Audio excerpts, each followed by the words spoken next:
जी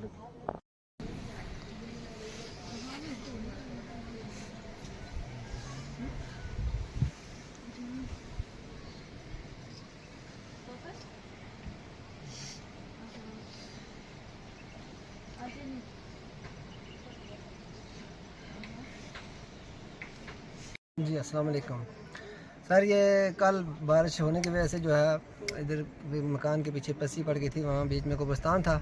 तो कब्रिस्तान में 2 कब्रें थी और स्लिप होने की वजह से जो कब्रें जो फट गई थी।